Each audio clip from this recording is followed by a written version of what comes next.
Do not draft these players in 2024 fantasy football. Today, we're going to be breaking down 5 players I think are very unlikely to pay off their value at average draft position. But before we dig in, head over to 4for4.com and use promo code YouTube for 25% off any subscription plan. Reed in motion to the right. It is second down and 10 for the Green Bay Packers at the 25 of Minnesota. Snap to Love. He looks, he throws the middle. He's got Reed cutting left, slips to defender 20, turns the corner 15, 10, 5, hands up, touchdown! Yes! Touchdown, Jayden Reed! Drafters are pulling their hair out trying to figure out what to do with Packers pass catchers, and for good reason. Reed is currently going in the early 7th round, while Christian Watson is going in the 8th, Romeo Doubs in the 11th, and Dontavian Wicks in the 13th round. It's understandable why Reed is coming off draft boards first after his 10-touchdown rookie campaign. In the last 3 weeks of the regular season, we saw him accrue 253 receiving yards and 3 touchdowns on 20 targets. Those 3 games, as well as 5 others, were without deep threat Christian Watson suiting up. In that 8-game sample, Reed averaged nearly 11.5 PPR points per game. Outside that sample, he averaged 6.5 fantasy points, and he failed to reach 50 yards receiving in 6 of 9 games. Jordan Love and the Packers offense proved that they're more than willing to spread the ball out in their surprising 2023 campaign. Not one single player reached a 17% target share, with Watson, Reed, and Doubs all finishing the year at 16%. If no receiver is going to hit a 20% target share in 2024, it might be best to simply take whoever is going last in ADP, not the receiver going first. Howell. Plenty of time. Stop it. Throw it to the end zone for Robinson and a touchdown. Here's Robinson.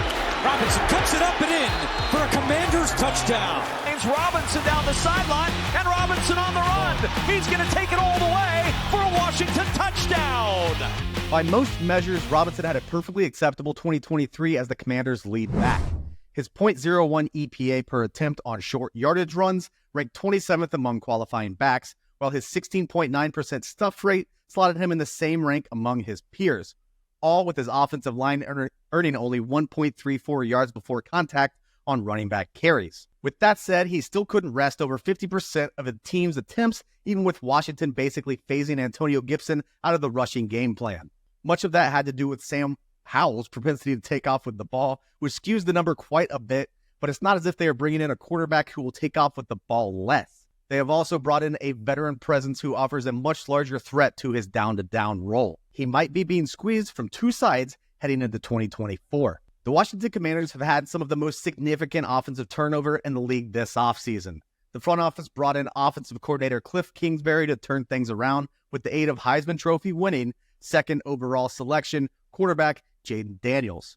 The hope for fans and fantasy managers alike is that the big-armed quarterback will add some explosiveness to the offense and help wide receiver Jahan Dotson hit a ceiling in his 3rd year. There's also the elephant in the room here, which is that the rookie quarterback will likely do with his legs. Our projections currently have Daniels at 131 rushing attempts, the 4th highest mark at the position, narrowly trailing Lamar Jackson, Jalen Hurts, and Josh Allen. Robinson runs the risk of losing the target total that kept him afloat in 2023. Robinson now also has to compete with Austin Eckler, one of the most proficient RB pass catchers of the last decade.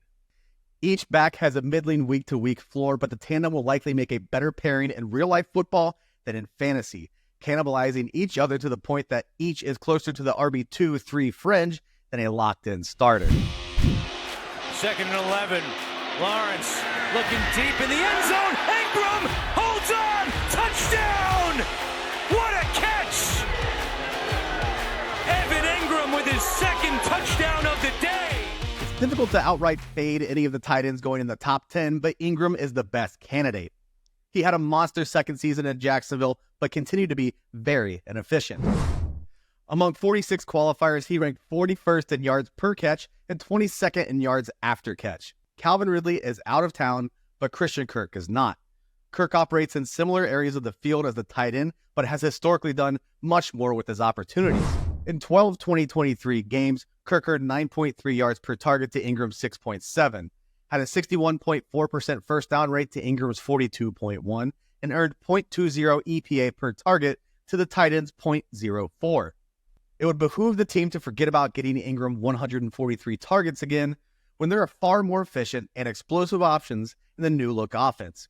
Because of his lack of playmaking abilities, if he were to fall closer to the middle of the pack in target share, his fantasy outlook would dwindle. Options like David Montgomery, Terry McLaurin, James Conner, or Christian Kirk himself are going in the same range as Engram and make for much better selections. Jackson looking to dial it up. Jackson has time. Jackson gets out of the pocket. He's going to throw on the move. Rainbow caught. Zay Flowers around. Flings it to Flowers. Touchdown. Deep drop. Time to throw. Lets it rip. He's got Flowers. Touchdown. As a rookie, the Ravens schemed Flowers' touches from the outset. In 2 of his first 3 NFL games, he hit 10 targets, but failed to earn an ADOT of above 3.5 in those contests. While they would expand his role throughout the season, he still only clocked in as fantasy's wide receiver 32, scoring 10.5 half PPR points per game. There's a chance his route tree continues to bloom, but we should have a full healthy season out of Mark Andrews, while the team also added Devontae Walker in the draft and Derrick Henry through free agency.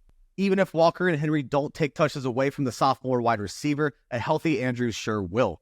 According to 4for4's market share splits app, the splits with and without the tight end on the field were stark. In 9 games in which Andrews logged more than 5 snaps, Flowers averaged 6.4 targets and 8.2 half PPR points per game. With Andrews off the field, the wide receiver averaged 7.1 targets and 13.5 half PPR points per game. Flowers scored over 10 fantasy points in 6 games during his rookie season, and 5 of them came with Andrews off the field. There's no doubt that Flowers will log some spike weeks with his yards after catch ability, but it's going to be a pain to peg those weeks if he is operating as their team's wide receiver 2. He is currently coming off draft boards as the wide receiver 26, which makes him a stay away unless his draft cost drops.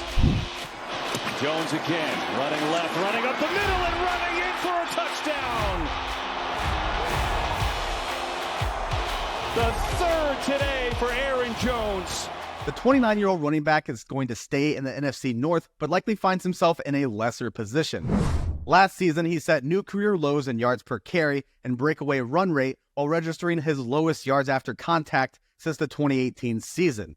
If there were any questions as to whether or not Jones could still handle a full workload in the NFL, one needs to look no further than his incredible run to close out last season. From week 16 and through 2 playoff games, Jones eclipsed 100 yards rushing in all 5, handling 25.2 opportunities in the most important weeks of the year. While we can't lock in that sort of usage for a back who will turn 30 in December, with nearly 1,500 career snaps under his belt, we can safely assume that the Vikings notched him on this $7 million deal to make him their clear-cut RB1. A very exciting role should be here for Aaron Jones as it pertains to fantasy usage, but his upside in 2024 is still questionable. Though the offensive line and surrounding skill position talent is very comparable and possibly better than what Jones was afforded in Green Bay, the quarterback position remains a mystery. There's still a real possibility that Sam Darnold ends up taking a large share of the snaps this season. Though there are very smart people on the internet who still believe that Darnold should be given a chance, I tend to be more on the skeptical side. Whether Darnold is an NFL-level quarterback or J.J. McCarthy ends up taking the job at some point in the season, which we hope, it will almost assuredly come at a downgrade compared to what Jordan Love was able to accomplish last season. This puts Jones in a precarious situation in Fantasyland where he likely finds himself in a better role, but it's questionable how that will translate into fantasy points if he's not putting up great numbers in the touchdown department. This makes him more of a fringe RB2 or RB3 as it stands, with a great floor but an uncertain ceiling.